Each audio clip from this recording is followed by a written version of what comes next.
नमस्कार साथियों।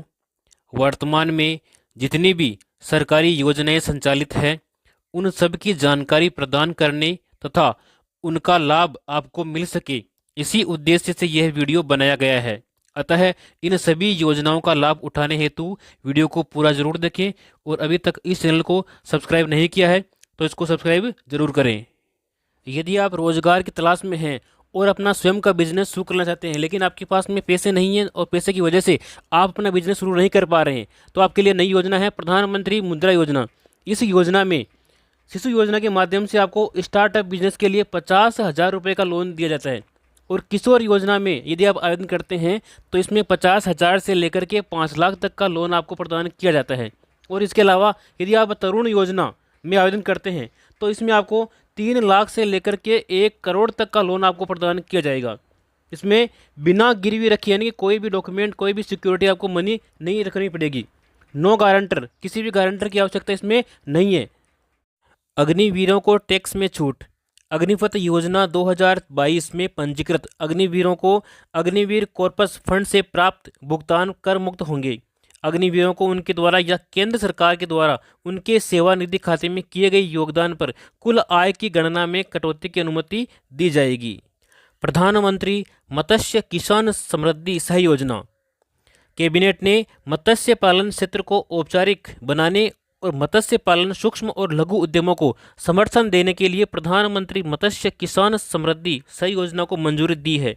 सभी राज्यों और केंद्र शासित प्रदेशों में वित्त वर्ष 2023-24 से वित्त वर्ष 2026-27 तक यानी कि अगले 4 वर्षों में 6,000 करोड़ रुपए से अधिक का निवेश इसमें किया गया है। इसके लाभ 40 लाख छोटे और सूक्ष्म उद्यमों को कार्य आधारित पहचान प्रदान करने के लिए राष्ट्रीय मत्स्य पालन डिजिटल प्लेटफॉर्म का निर्माण किया गया है। 6.4 लाख सूक्ष्म उद्यमों और 5,500 मत्स्य पालन सहकारी समितियों को समर्थन और संस्थागत ऋण उनको प्रदान किया गया है। आपकी बेटी के उज्जवल भविष्य के लिए सुकन्या समृद्धि योजना। यदि आपके परिवार में कोई बेटी है तो उसके लिए योजना महत्वपूर्ण है। आप इस योजना में अकाउंट जरूर खुलवाएं। इस योजना की महत्वपूर्ण विशेषताएं कौन कौन सी है देखिए। भारत सरकार की बेटी बचाओ बेटी पढ़ाओ के अंतर्गत यह एक महत्वाकांक्षी योजना है। 10 वर्ष तक की आयु की अधिकतम 2 बेटियों का आप अकाउंट इसमें खोल सकते हैं। एक परिवार की 2 बेटियों का आप अकाउंट खोल सकते हैं और उसकी आयु कम से कम 10 वर्ष होनी चाहिए, 10 से ऊपर नहीं होनी चाहिए। केवल 14 वर्ष तक आप इसमें जमा कर सकते हैं और आपका जो अकाउंट है ये 21 वर्ष में परिपक्व हो जाएगा, यानी कि 21 वर्ष बाद में आप इसकी पूरी राशि निकाल सकते हैं। 18 वर्ष की आयु में 50% राशि आप निकाल सकते हैं। 18 वर्ष की आयु के बाद विवाह होने पर खाता बंद करने की भी सुविधा आपको प्रदान की जाती है। न्यूनतम 1,000 रुपये, न्यूनतम 250 रुपये और अधिकतम 15,000 यानी कि 1.5 लाख रुपये आप वार्षिक इसमें जमा कर सकते हैं।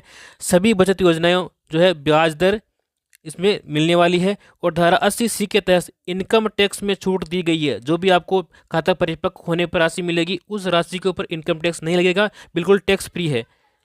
सबका होगा स्वास्थ्य अच्छा।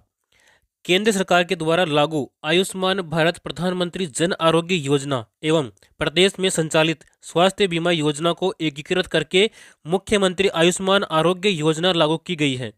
योजना के तहत अब कैंसर जैसी बीमारियां भी डे केयर पैकेज में सुविधा में शामिल की गई है। सड़क दुर्घटनाओं में जीवन रक्षा के लिए एडवांस लाइफ सपोर्ट भी एम्बुलेंस भी इसके माध्यम से संचालित की जाएगी। सबको शिक्षा के समान अवसर उपलब्ध कराने के लिए संकल्पबद्ध डबल इंजन सरकार। आर्थिक रूप से कमजोर वर्ग की जो बालिकाएं हैं, जो छात्र हैं, उनको स्कूल बैग, किताबें, यूनिफॉर्म उपलब्ध कराने के लिए 500 रुपये की सहायता उनको प्रदान की जाएगी। यानी कि कक्षा 1 से लेकर के 12वीं तक जितने भी छात्राएं हैं, जो छात्र हैं पढ़ रहे हैं स्कूल के अंदर, उन सभी को 500 रुपये सहायता के रूप में प्रदान किए जाएंगे स्कूल बैग, किताबें और यूनिफॉर्म परचेज करने के लिए। मुख्यमंत्री कन्यादान योजना। इस योजना में आवेदन करने पर आपको 31,000 रुपये की सहायता राशि प्रदान की जाती है।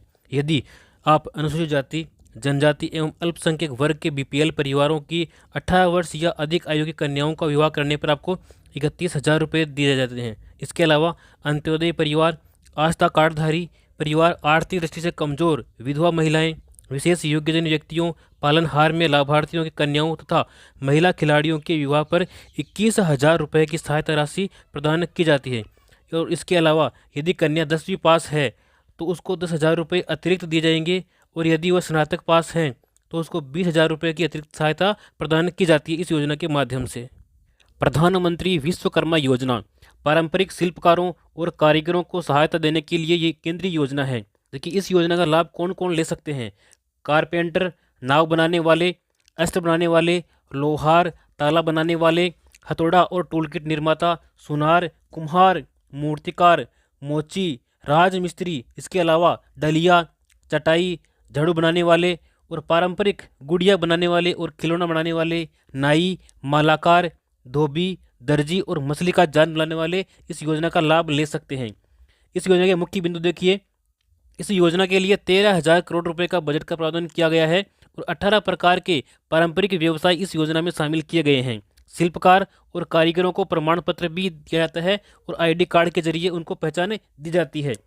पहले चरण में आपको 1 लाख रुपये दिए जाएंगे और दूसरे चरण में आपको 2 लाख रुपये दिए जाएंगे। इस प्रकार से आपको कुल मिलाकर के 3 लाख रुपये की सहायता दी जाएगी, वो भी मात्र केवल 5% की ब्याज दर के ऊपर। योजना के तहत मिलेगा कौशल विकास प्रशिक्षण, यानी कि आपको पहले सिखाया जाएगा और उसके बाद में आपको औजार खरीदने के लिए साथ में आपको 18,000 रुपये की सहायता राशि भी दी जाएगी। और जितने दिन आप ये कार्य सीख रहे हैं उस दिन के हिसाब से आपको प्रतिदिन दैनिक भत्ता भी आपको दिया जाएगा, कम से कम 700 रुपये यहाँ पे प्रदान किया जाएगा। पीएम आवास योजना 2024, इस योजना से पूरी हो रही है हर गरीब को पक्के छत देने की गारंटी। जहाँ साथियों, जिसके लिए पक्के मकान नहीं है वो इस योजना में आवेदन करके अपना मकान बना सकते हैं। इस मकान बनाने के लिए आपको इस योजना के माध्यम से 2,50,000 की सहायता प्रदान की जाती है। और इसी क्रम में पीएम आवास ग्रामीण के लिए 3.24 करोड़ लाभार्थियों का पंजीकरण इस योजना में हो चुका है। पीएम आवास योजना ग्रामीण के तहत 2.95 करोड़ से अधिक मकान स्वीकृत और 2.55 करोड़ रुपए पूरे हो चुके हैं। तो आज इस योजना में अपना आवेदन करें और अपना पक्का मकान के लिए 2.5 लाख रुपए प्राप्त करें। यदि आप सिलाई करते हैं, अगर आपको सिलाई मशीन चाहिए तो आपको प्रधानमंत्री विश्वकर्मा योजना में आवेदन करना होगा। इस योजना में महिलाओं को सिलाई मशीन खरीदने के लिए उनके बैंक खाते में 18,000 रुपये प्रदान किए जाते हैं। पहले मिलते थे 15,000 रुपये, अब मिलते हैं 18,000 रुपये। यदि आपकी उम्र 18 से लेकर के 40 वर्ष के मध्य में है तो आप इस योजना का लाभ ले सकते हैं। इसके लिए आपको राशन कार्ड, बैंक डायरी, आधार कार्ड और फोटो, ये दस्तावेज आपको अनिवार्य रूप से चाहिए होंगे। युवाओं के लिए रोजगार, प्रदेश के युवाओं को रोजगार देने हेतु आगामी वर्ष में होगी लगभग 70,000 पदों पर भर्तियां। दीनदयाल उपाध्याय ग्रामीण कौशल्य योजना एवं मुख्यमंत्री कौशल विकास योजना के तहत युवक और युवतियों को निःशुल्क कौशल प्रशिक्षण प्रदान किया जाएगा इस योजना के माध्यम से। डबल इंजन सरकार में देखिए, पीएम किसान सम्मान निधि राशि बढ़ाकर के 6,000 से बढ़ाकर 8,000 रुपये की गई है और आने वाले समय में इसको 12,000 किया जाएगा। गेहूं के न्यूनतम समर्थन मूल्य 2,275 रुपये पर 125 रुपये अतिरिक्त बोनस प्रदान किया जा रहा है। 33 लाख किसानों को निःशुल्क बीज भी दिया जा रहा है। 50,000 से ज़्यादा किसानों को सोलर पंप स्वीकृति दी जा चुकी है। खेतों में फार्म पॉन्ड बनाने पर किसानों को मिलेगा 1,35,000 रुपये तक का अनुदान। इसके लिए कौन कौन से किसान पात्र हैं देखिए, उन किसानों के पास में न्यूनतम 0.3 हेक्टेयर एवं संयुक्त खातेदारी की स्थिति में एक स्थान पर न्यूनतम 0.5 हेक्टेयर की कृषि भूमि होना अनिवार्य है। वही किसान इस योजना में जो है फार्म पॉन्ड के लिए आवेदन कर सकते हैं। आवेदन का माध्यम आप इसमें आवेदन ऑनलाइन कर सकते हैं, जैसे राज किसान साथी पोर्टल, इससे भी कर सकते हैं, या फिर ई मित्र के माध्यम से भी इसमें आवेदन आप कर सकते हैं। इसके बाद में हम बात करेंगे अन्नदाता को संबल प्रदान करने के लिए प्रतिबद्ध राज्य सरकार, यानी कि 200 करोड़ रुपए की लागत से राजस्थान एग्रीकल्चर इंफ्रा मिशन की शुरुआत की गई है, जिसके अंतर्गत देखिए फसलों की सुरक्षा के लिए आपको खेतों की तारबंदी करने के लिए 50,000 रुपये तक की सहायता किसानों को दी जाएगी। इसके अलावा 33 लाख किसानों को मिलेगी श्री अन्न सहित उच्च गुणवत्ता के निःशुल्क खाद बीज। इसके अलावा कृषि उपकरण उपलब्ध कराने के लिए 500 कस्टम हायरिंग सेंटर्स की स्थापना की जाएगी। शिक्षित राजस्थान, विकसित राजस्थान। देखिए, कक्षा 1 से 8 तक के समस्त विद्यार्थियों को तथा कक्षा 9 से 12वीं तक की कक्षा छात्राओं को स्कूल बैग, किताबें, यूनिफॉर्म के लिए प्रति विद्यार्थी 1,000 रुपये की सहायता प्रदान की जाएगी। यानी कि 1 से लेकर 8वीं तक के समस्त बालकों को और 9 से 12 तक के समस्त छात्राओं को 1,000 रुपये प्रदान किए जाएंगे। अल्प आय वर्ग, लघु किसान, सीमांत, बटाईदार किसान, खेतिहर श्रमिकों के बच्चों को मिलेगी निःशुल्क शिक्षा। गरीब परिवार की बालिकाओं को जन्म पर 1,00,000 रुपए का सेविंग बॉन्ड प्रदान करने हेतु लाडो प्रोत्साहन योजना का शुरुआत किया गया। यानी कि जो पहले योजना थी राष्ट्रीय योजना, उसी योजना का एक विकसित रूप लागू किया गया है जिसका नाम है लाडो प्रोत्साहन योजना। इस योजना में बालिकाओं को 1,00,000 रुपए जन्म पर ही उनके नाम कर दिए जाएंगे एक सेविंग बॉन्ड के रूप में। दुग्ध क्रांति की ओर नए राजस्थान के बढ़ते कदम। गोपाल किसान क्रेडिट कार्ड योजना। देखिए, इस योजना के माध्यम से 1,00,000 रुपए तक का ब्याज मुक्त अल्पकालीन ऋण मिलेगा। इस योजना के माध्यम से योजना के ऊपर 150 करोड़ रुपए का खर्च किया गया है। 20,000 डेयरी सहकारी समितियों की होगी स्थापना। किसानों को दूध की मिलेगी सही कीमत।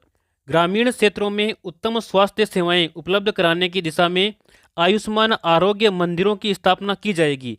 इन मंदिरों के माध्यम से डॉक्टर से परामर्श सुविधा, गर्भवती महिला की जांच एवं प्रसव सेवाएं प्रदान की जाएगी। इसके अलावा किशोर किशोरियों एवं बुजुर्गों के लिए स्वास्थ्य सेवाएं, निःशुल्क दवाइयां, बीपी शुगर की दवाइयां भी यहाँ पर उपलब्ध की जाएगी। नवजात व बच्चों के स्वास्थ्य व टीकाकरण की सुविधाएं भी इसके माध्यम से प्रदान की जाएगी। इसके अलावा वेलनेस सेवाएं, योग व्यायाम की सुविधा भी यहाँ पे प्रदान की जाएगी। टेली मेडिसिन की सुविधा भी यहाँ पे निःशुल्क प्रदान की जाएगी। देखिए, सामाजिक सुरक्षा पेंशन पहले मिल रही थी 1,000 रुपये, जिसको बढ़ा करके 1,150 रुपये किया गया है। यानी कि 150 रुपये की इसमें वृद्धि की गई है। इसमें कौन कौन सी श्रेणी शामिल है? देखिए, वृद्धावस्था पेंशन, विधवा पेंशन, एकल नारी पेंशन, विशेष योग्यजन पेंशन, लघु एवं सीमांत वृद्धजन कृषक पेंशन, इन सभी को इस श्रेणी में शामिल किया गया है। और इससे अब तक 84 लाख से भी अधिक जो है पेंशनधारी लाभान्वित हो चुके हैं। और इसके ऊपर 1523 करोड़ रुपए का अतिरिक्त प्रावधान किया। इसके बाद में देखिए, प्रधानमंत्री मातृ वंदन योजना। तो इस योजना में क्या है, जो गर्भवती महिलाएं हैं उन महिलाओं को प्रथम बच्चे के लिए 2 किस्तों में दी जाने वाली राशि पहले 5,000 रुपये थी, तो उस 5,000 रुपये को बढ़ा करके 6,500 रुपये यहाँ पर की जाने की घोषणा की गई है। तो ये भी एक अच्छी योजना है। इसके बाद में हम बात करने वाले हैं वरिष्ठ जनों के लिए। देखिए, वरिष्ठ जनों को यात्रा की सुविधा प्रदान की गई है। तो इसके लिए 60 वर्ष से 80 वर्ष तक के जो वरिष्ठ नागरिक हैं उन नागरिकों को राज्य की सीमा में रोडवेज बसों के किराए में वर्तमान 30% की छूट दी गई है। तो इस 30% छूट को बढ़ा करके 50% उनको किया गया है। यानी कि जो 60 वर्ष से लेकर के 80 वर्ष तक के वरिष्ठ नागरिक हैं उनका रोडवेज बसों में 50% यानी कि उनका आधा किराया ही लगने वाला है। श्रमिकों के लिए देखिए, 18 से 45 वर्ष आयु के श्रमिकों के लिए मुख्यमंत्री विश्वकर्मा पेंशन योजना लागू करने की घोषणा की गई है। इस योजना में 60 रुपये से लेकर के 100 रुपये तक आपको मासिक प्रीमियम देना होगा। और 60 वर्ष की आयु पूर्ण होने के बाद में 2,000 रुपये प्रति माह आपको पेंशन दी जाएगी। यह पेंशन मुख्यमंत्री वृद्धजन सम्मान पेंशन योजना के अतिरिक्त आपको प्रदान की जाएगी। प्रधानमंत्री सूर्य मुफ्त बिजली योजना। तो इसमें देखिए, योजना के अंतर्गत 1 करोड़ परिवारों के लिए घर पर सोलर पैनल लगवाने और हर माह 300 यूनिट तक मुफ्त बिजली उपलब्ध कराने की योजना को मंजूरी दी गई है। यानी कि आप अगर अपने घर के ऊपर सोलर पैनल लगवाते हैं तो आपको प्रति माह 300 यूनिट तक मुफ्त बिजली प्रदान की जाएगी। इस योजना में केंद्रीय और वित्तीय सहायता देखिए, अगर आप 1 किलोवाट का सोलर पैनल लगवाते हैं तो आपको 30,000 रुपये की सब्सिडी प्रदान की जाएगी। यदि आप 2 किलोवाट का पैनल लगवाते हैं तो इसमें आपको 60,000 रुपये की सब्सिडी दी जाएगी। और इसके अलावा यदि आप 3 किलोवाट का सोलर पैनल लगवाते हैं तो आपको 78,000 रुपये की सब्सिडी प्रदान की जाएगी। इस योजना के अंतर्गत लखपति दीदी योजना की शुरुआत की गई है। इस योजना में महिलाओं में कौशल विकास कर उनकी सालाना आमदनी को 1,00,000 रुपये तक बढ़ाने का प्रावधान किया गया है इस योजना में। और इस योजना के अंतर्गत प्रदेश की 11,24,000 महिलाओं को अगले 3 वर्ष तक यानी कि 3 वर्ष में चरणबद्ध रूप से लखपति दीदी बनाने का लक्ष्य रखा गया है। 2.80 लाख से भी अधिक महिलाएं इस योजना में इस श्रेणी में आई है, जो लखपति योजना के माध्यम से उनको लाभ दिया जाएगा। युवाओं को संबल हाथ में रोजगार, यानी कि जो युवा बेरोजगार है उनके लिए भी भजनलाल सरकार ने उनको आगे बढ़ाने के लिए प्रयास किया है। देखिए, संभाग स्तर पर लगेंगे रोजगार मेले, प्रत्येक संभाग स्तर पर रोजगार मेले लगाए जाएंगे। और इसके अलावा मुख्यमंत्री युवा संबल योजना में लंबित आवेदनों का निस्तारण करके 76 करोड़ रुपए बेरोजगारी भत्ता वितरण किया गया है। प्रधानमंत्री किसान सम्मान निधि योजना, इस योजना में पहले किसानों को प्रतिवर्ष 6,000 रुपये प्रदान किए जाते थे, जिसको बढ़ा करके 8,000 रुपये उनको प्रदान किए जाने की घोषणा की गई है, उनको प्रदान किया गया है। और आने वाले समय में ये जो राशि है ये 12,000 रुपये किए जाने के ऊपर मंथन चल रहा है। जैसा कि आप यहाँ पर देख पा रहे हैं, पीएम किसान सम्मान निधि को बढ़ा करके 12,000 रुपये प्रतिवर्ष किया जाएगा। तो ये एक अच्छी अपडेट है किसानों के लिए।